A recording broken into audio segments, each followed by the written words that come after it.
Docentes de la licenciatura en educación con énfasis en educación especial de la Universidad Pedagógica Nacional, hemos estado desarrollando muchos proyectos investigativos de carácter pedagógico como parte del proceso de formación de nuestras estudiantes. Y desde la línea de gestión y ciudadanía, que tiene como propósito promover a unos docentes en formación empoderados, como personas que participan activamente en los procesos de construcción colectiva en la comunidad y en la ciudad en general, hemos estado adelantando una serie de contactos, y uno de esos contactos ha sido con el Museo de Oro para iniciar el desarrollo de un proyecto. Estamos aquí con María del Pilar Murcia, que es una de las asesoras que comparte conmigo esa mirada del proyecto, y quisiera que conversáramos un poco sobre cómo fue ese inicio en el proyecto, por qué el Museo de Oro, qué pasó allí, cómo arrancó el proyecto. Bueno, Sofi, pues este proyecto lo hemos venido desarrollando a lo largo de 2 años. Iniciamos con un acercamiento primero hacia las localidades de Bogotá, hacia esos espacios culturales, para mirar cómo desde los planes de desarrollo, qué si se estaban cumpliendo o no los objetivos de los planes de desarrollo en cuanto a la participación de las personas con discapacidad a los espacios culturales. Hicimos una indagación y luego ya como que centramos nuestros esfuerzos y nuestro interés y motivación hacia la hacia la localidad de Santa Fe.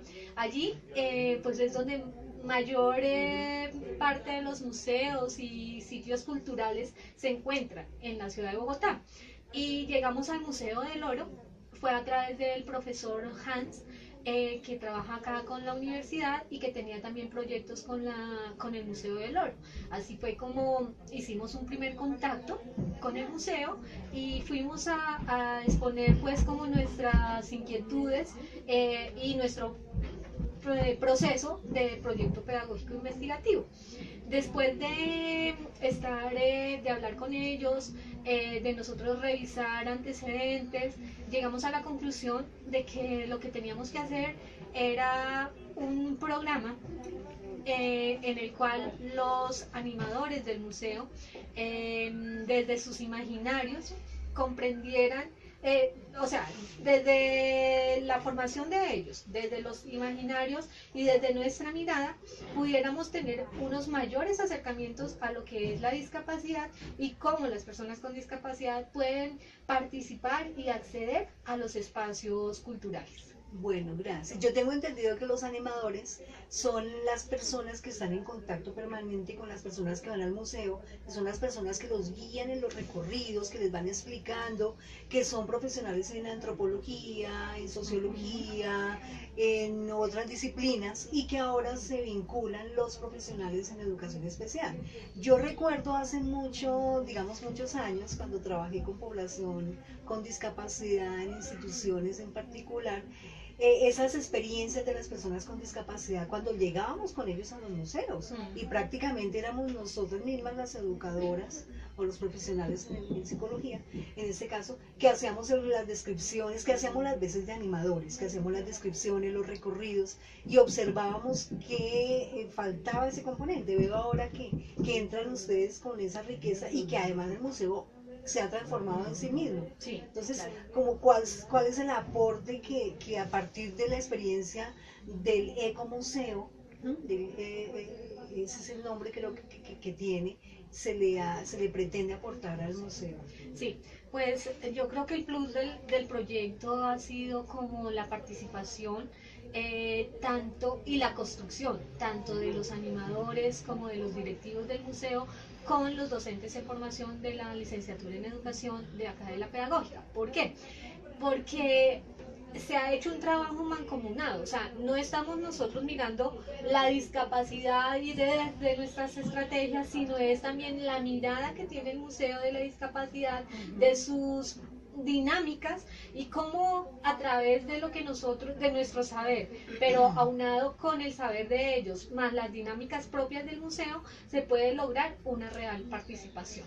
Ajá. Y hablando de participación, que es uno de los asuntos que más nos preocupan hoy como ciudadanos en todas las dinámicas que vivimos permanentemente, y que es uno de los asuntos también que miramos desde la línea de gestión y ciudadanía con nuestros estudiantes.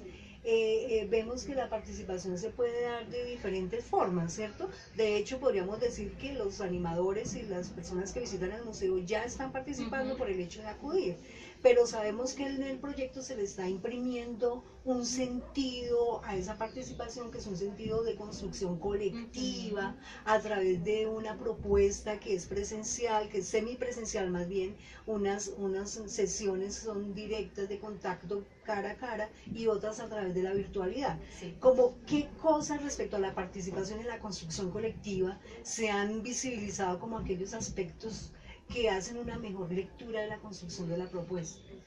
Lo que hemos logrado con la propuesta pedagógica es que los docentes en formación han aportado desde su saber unas estrategias, pero estas estrategias han sido también colectivamente van a ser construidas. O sea, no es solamente el saber del educador especial en torno a la discapacidad y lo que podemos hacer desde nuestro quehacer pedagógico, sino que lo importante de esa propuesta es que ha sido construida también desde el mismo saber de los animadores, de los directivos del museo y con los aportes que podemos hacer nosotros desde nuestra mirada como educadores especiales. Entonces, lo otro que también ha sido importante es poder compartir unos tiempos no solo presenciales, sino a través de la virtualidad. El hecho de haber construido por parte de los docentes en formación unas aulas virtuales con las mismas temáticas que tenían interés los animadores, ha hecho que tengamos también como una interacción no solo presencial, sino a nivel de la virtualidad, que ha sido ganancia para los docentes en formación.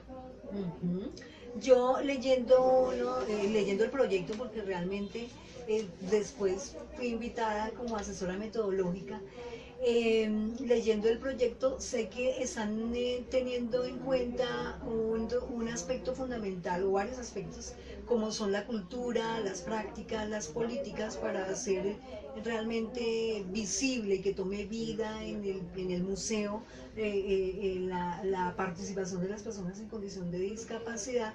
Y veo que el lenguaje es fundamental, ¿cierto? El lenguaje, como lo señalan dentro del mismo documento, es una construcción cultural y que permite simbolizar ese mundo. Y como al mismo tiempo el lenguaje permite transformar la cultura, y al transformar la cultura también se transforman las prácticas. Tú has visto, digamos, con el acercamiento que has tenido, que las prácticas que hacen los animadores que permanentemente están en el museo, que son estos profesionales que están en contacto con las personas con discapacidad que acuden al museo, ¿han tenido una transformación? ¿Y de qué manera? Bueno, en este momento pues todavía no sabemos cuánto impacto vaya a tener o ha tenido nuestras interacciones con los animadores, porque pues aún estamos en la implementación de las aulas virtuales y estamos como en esa recopilación de toda la información que los animadores a través de los espacios presenciales nos han dado, ¿cierto? O no nos han dado, sino que hemos compartido con ellos y con los docentes en formación. Creería yo que tan pronto terminemos la implementación de las aulas y tengamos ya las conclusiones del proyecto, pues ahí sí vamos a ver el impacto que ellos van a tener cuando comiencen a hacer sus recorridos con personas con discapacidad, porque pondrán pondrán en juego todas las dinámicas, todas las estrategias que de una u otra manera se están construyendo, ¿sí? Pero pues me gustaría también saber, Sofi, tú desde tu mirada como docente en la parte investigativa, en la parte metodológica, ¿cómo ves este proceso de PPI 3, ¿cierto? Y ¿qué es, qué esperas o qué esperarías tú de esta propuesta? Bueno, veo que es un proyecto que está bien estructurado, ¿sí? Metodológicamente, una vez decidida digamos, el paradigma investigativo, el autor incluso y sus miradas que fueron acogidas aquí en el proyecto y que se reflejan en la estructura metodológica y sobre todo el haber comprendido el concepto del museo, ¿sí?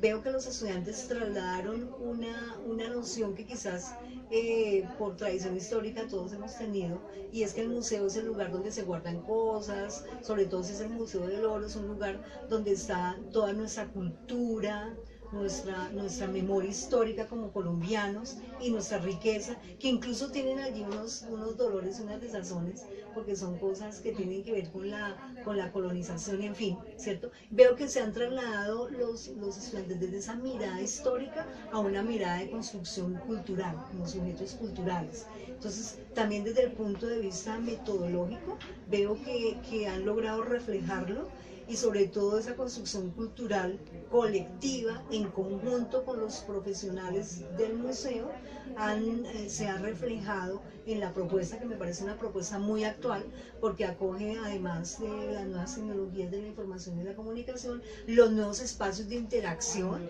que el museo no es, como también lo tiene planteado el museo, no es solamente lo que está en físico, sino lo que está allí circulando, esos saberes que están circulando. Metodológicamente pienso que está bien pensado, bien estructurado, y esperaríamos que ahorita con las discusiones y las interpretaciones en el contexto de los resultados se le dé mucha más fuerza, se refleje esa fuerza argumentativa y esos nuevos saberes construidos en colectivo. Otra cosa que no sé cómo la ves tú, como ya ex coordinadora de la licenciatura, es como el rol del educador especial, porque estamos viendo nosotros que también una ganancia de esta propuesta y de este proyecto pedagógico es que este rol del educador especial trascienda el aula de clase y transforme las miradas en espacios culturales y trascienda, se puede decir también, de la institución educativa a la ciudad. No sé cómo lo ves tú. Pues yo veo que se está cumpliendo, digamos, una de las aspiraciones que se han tenido durante el pensamiento y el desarrollo de esta propuesta curricular en la que están siendo formados los jóvenes de este proyecto de museo, ¿cierto? Porque dentro de esas aspiraciones era justamente esta que se está dando, que entender que ser educador especial, si bien es muy importante, ¿cierto? No se queda únicamente en el aula de clase o en el contexto educativo, asesorando de una forma muy importante tanto al currículo como al pensamiento de la institución y, en fin, toda la comunidad educativa, sino que el educador especial debe estar en diferentes espacios de construcción cultural, ¿sí? Porque yo considero que el educador especial, y creo que eso es lo que también se quiso plasmar en esa propuesta de innovación que está ya terminando, porque ya llegó la otra, era que el educador especial se constituyera como un garante de derechos, ¿sí? Un sujeto político que permitiera la construcción de escenarios, de lugares de participación. Y creo que con este proyecto, digamos que se visibiliza. Pues sí, yo me siento muy satisfecha de haber estado con estos jóvenes durante 2 años y ver cómo ese proceso formativo y de pronto académico, y yo creo que más que académico fue formativo. Pues estoy muy complacida de haber sido la asesora en estos 2 años de este proyecto que para mí pues ha sido muy motivante de ver que no solamente pudimos realizar algo teórico, sino que también pudimos articularlo con algo Con la virtual, con la realidad que estamos en este momento, que queremos transformar, ¿cierto? Para que las personas con discapacidad y sin discapacidad puedan disfrutar y participar plenamente de los espacios culturales. Ajá. Y que hacen parte de la ciudad, ¿no? Ujú. Además. Sí, no, y además el grupo, me parece, respecto ya al grupo de estudiantes en su gestión como administrativa, en su gestión como de construcción también de sus propios saberes, pienso que es un ejemplo. Ujú. Sí, es un ejemplo de cómo un equipo de 8 personas lograron entenderse, lograron caminar hacia la misma ruta, aportando desde sus experiencias y desde sus saberes y sin ninguna dificultad, es decir, viviéndolo, disfrutándolo, cumpliendo sus compromisos y logrando también una meta académica.